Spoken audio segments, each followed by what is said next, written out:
Okay, let us try this. I haven't tried it. Give it a little stir.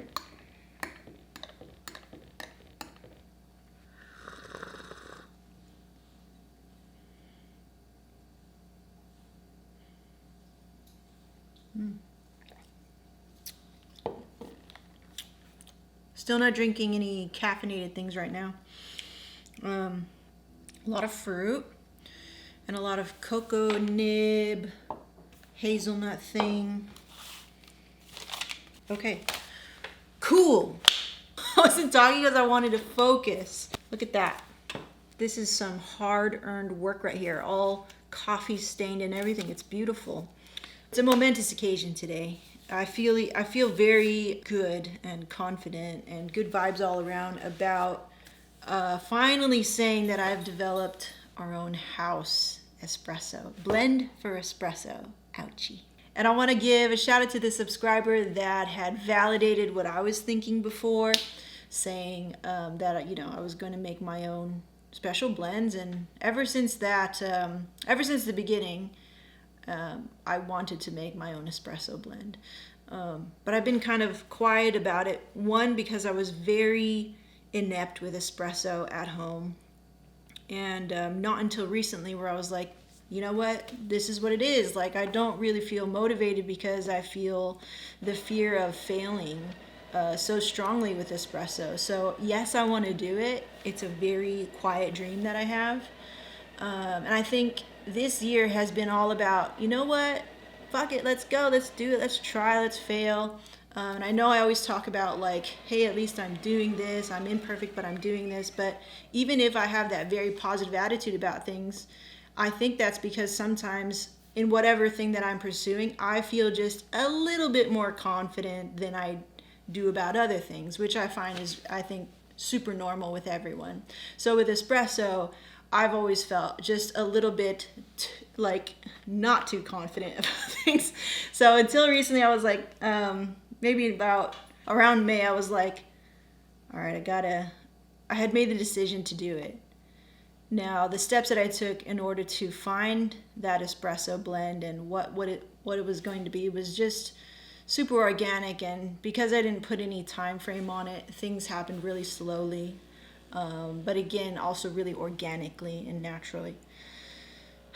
So, and then apart from just deciding what to put in the blend, what was going to be available, what I think would be available regularly for us and would be a good, financially easy for us to take on. There was the whole concept of, well, I actually have to learn how to dial in my machine the correct way, at least the correct way the first time, and then I can kind of back off and just kind of like do my thing and whatever and just let it go. But I needed to go to that point of like, measure this, what's this, like all the little points, and that's what this represents here. And I did try that earlier before, like I did vlog that, you guys saw me trying to just dabble back into espresso. So that was my first real attempt caught on camera. And then since then, I've just been going, what is it that I'm not really getting? And for me being so intuitive and like, oh, I'm gonna just eyeball it.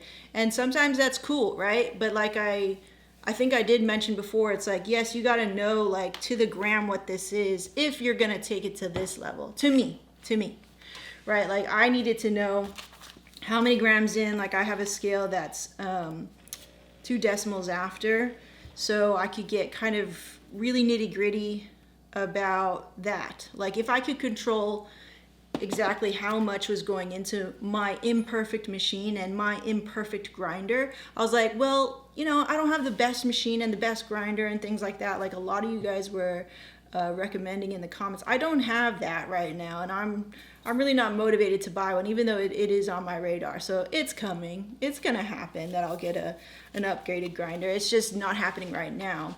And the big goal for me is make an espresso that I can be proud of. And then if a lot of people have this machine, like a lot of our clients, I feel like I should be well versed in it. I feel like I should know a little bit more. And so that's what I've been doing, tinkering behind the scenes, not filming anything, not talking to camera while I'm doing it, because I really just want to be this meticulous, which I never really am.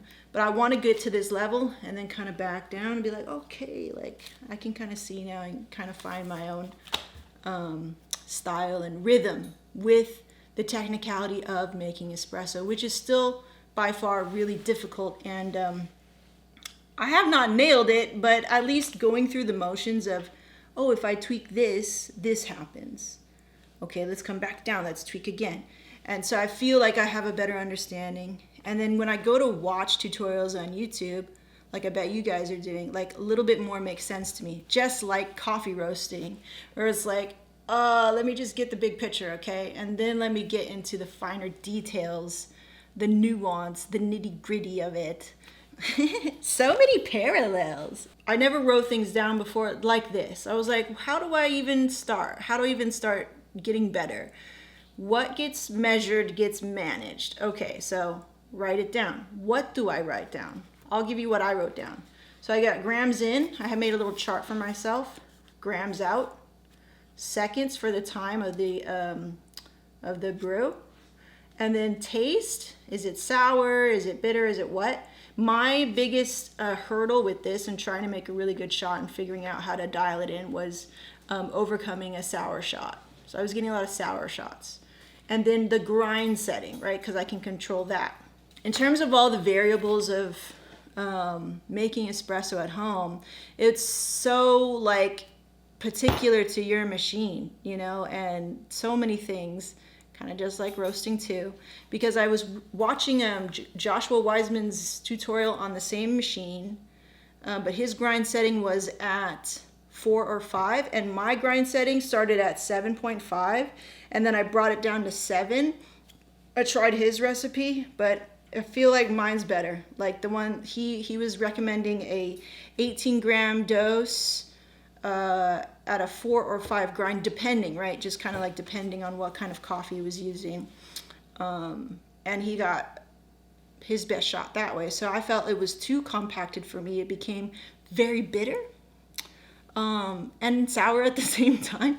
And so I was like, you know what? I'm going to stick to what I formulated and what I felt that was tried and true. And I think for you guys making espresso at home, like, yeah, that's the work. I would say don't be afraid of that work, because I was afraid of it. I was afraid of writing things down just because I'm not I don't kind of operate that way. But I feel like it's a good push and a reminder for myself to do that sometimes, to do that when you're a newbie. You need to go to that level of meticulousness so that, okay, cool, now I can back off and make my own style and, you know, get eyeball things, because it's not just based on nothing. You need to have the standard, and then you can deviate from it, right? A couple of things that I found out as I was writing things down was I don't have to let the machine dictate how long the brew is. I can actually hit that button again and we'll stop.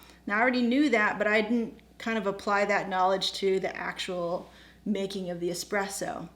So for example, you hit the button for it to brew and it will just run, right, until it decides when it's done brewing. Well, once I hit about that range of like 25 seconds to maybe 27 seconds, and that I feel is my sweet spot, I could hit the button and stop it. I was like, oh, I don't have to wait. I don't have to let that thing decide. So anything that I feel like that I could control or that was within my control, I was gonna control it, right? So because I have a semi-automatic machine. If I was going 90 grams in, I should be getting 38 grams out for a 1-to-2 ratio, right? And that's like a standard of espresso. So it really all depends on what you like. If you like 1-to-1, 1-to-2, 1-to-3, whatever. But the standard is 1-to-2, right? So I found that it was better tasting high 30s to low 40s kind of range in terms of output in grams. And I felt like this was the best tasting. Like it was bright. There was still acidity in the cup, but it wasn't just this like cup of bitterness or a cup of sourness, right? Like there was levels to it. So it still felt like I was drinking an intense cup of coffee, still a very good quality cup of coffee. And I think that will be really interesting to do a video on what does good espresso taste like.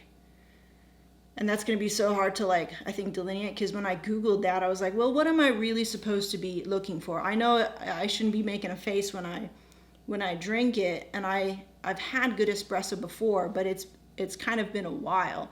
So I feel like I need to retrain my taste buds and be able to, just like drinking black coffee, be able to delineate what are the flavors in there, you know? I was finding that around the higher end of the 19 grams in was giving me the best extraction. Now, I'm still getting channeling in my shots, and I think it has all to do with, I think the grind, like you guys are saying. I believe I fixed my tamping issues as best as I can. I'm trying to keep it as level as I can, and be as consistent as I can, measuring things in, measuring things out. So in the end, even though I'm getting some channeling, when I taste it, like, let me just give this a little swirl.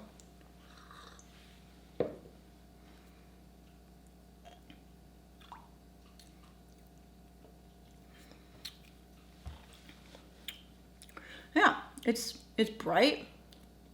It's dark chocolate. It's like dark chocolate raspberries for the finish. It's good, you know? So I'm like, okay, cool. Like, I feel like I'm on the right track. It tastes good. All I have to do is maybe get a better grinder. And I feel like I don't need to do that immediately, but maybe my customers already have really nice grinders, you know, in their shops and whatever, and they'll take care of that. So I know that this coffee tastes good for them. That's what I'm basically. That's really what matters in this whole experimentation. And then seconds, I found, yeah, like I said, 25 to 27 seconds. Grind size, what is a 7 on my machine? That I found the most success so far. Again, I'm gonna keep tinkering with this. This coffee right here, here's the blend, is about 3 days old in terms of the roast date. So it's still pretty early in terms of me brewing it for espresso. I should wait probably another 3 more days. And then around the 6th day, we're gonna try this again. And then see what it tastes like then, because there's still a lot of CO2 coming off. There's probably not the best flavors coming off of this right now, so it hasn't had enough time to rest. With espresso, because this is what I've read, because it's going through so much pressure, an aggressive amount of pressure, you want to give this coffee some time to rest, so those unsavory things that are in the coffee, that are degassing from the coffee at this point, aren't amplified there. But for me, the reason why I did it right now is because I just want to see, like, okay, what does 3 days look like, right, for experimentation wise, and what does it taste like? Is it awful? Like, I don't want to taste any defects, right? So it took me 1, 2, 3, 4, 5, 6, 7, 8, 9, 10. Okay, so I did one that wasn't really a part of my own experimentation. It was doing Joshua Wiseman's recipe. So I'll call that just like a one-off. So it took me under 10 shots, pulling 10 shots of this espresso blend to finally get what I like and taste, and dial in my machine and kind of like, again, unearth a new layer of learning with espresso, which is super cool. I'm very proud of the work I put in today, because like I said, 1, it kind of scared me, but 2, that I slightly pushed myself to pursue it, and 3, we finally got what I've been wanting to create since the beginning, which is our own blend, which I'm very happy to say and announce here on this vlog. It's called Black Mamba espresso blend. That because, not solely because of Kobe, but he was just in my mind, and I wanted to create a name that obviously I wanted to kind of be based on our Black City kind of like persona, whatever. And I was like, you know what, there's so many things that I could do with the moniker black, and in our way, which is BLK black, right? So what can I do with that? And I love black coffee, and espresso is black. so I was like, I was just inspired by a lot of those things, and when I was designing the artwork for it, I was like, dude, this slaps. Like, it looks cool. So not too much to read into the name Black Mamba, other than it sounds cool, sounds dope. It represents so much good, on so many levels. Black Mamba makes sense for our first espresso blend here at Black City Coffee, and I'm very proud of it. Let you have a look here and see what it looks like. Ba-bam! Beautiful. It's at like a full city level, right about there. I still like to retain a lot of origin in my espresso. I don't like espressos for me to be too flat or too roasty. For me, I still like a balance to them. From the acidic to the sweet scale, I want balance. I definitely want balance, and I always prefer light roasted coffee, so I like brightness in my cup. Because when you wake up to espresso, you want some brightness. You want good vibes. You want that snap, right? You want that snap. Lastly, before I go off and make my breads, I'm making sourdough loaves today. I wasn't drinking any caffeine, but while I did these 9 shots and just cupping and then spitting in my little spittoon here, I got a little jittery, and I haven't felt like that in forever. It's so weird, but I do feel a little like in my teeth a little bit. It's so weird. I spit, but I still feel it. Like I'm still able to absorb some caffeine through these espresso shots. I'm like, woo! If you're interested in the Black Mamba blend, I do have some available on the site right now, I think. Check it out. And yeah, so I'm very happy. Black Mamba released our brand new espresso blend. Good things. Thank you so much for watching. Peace out.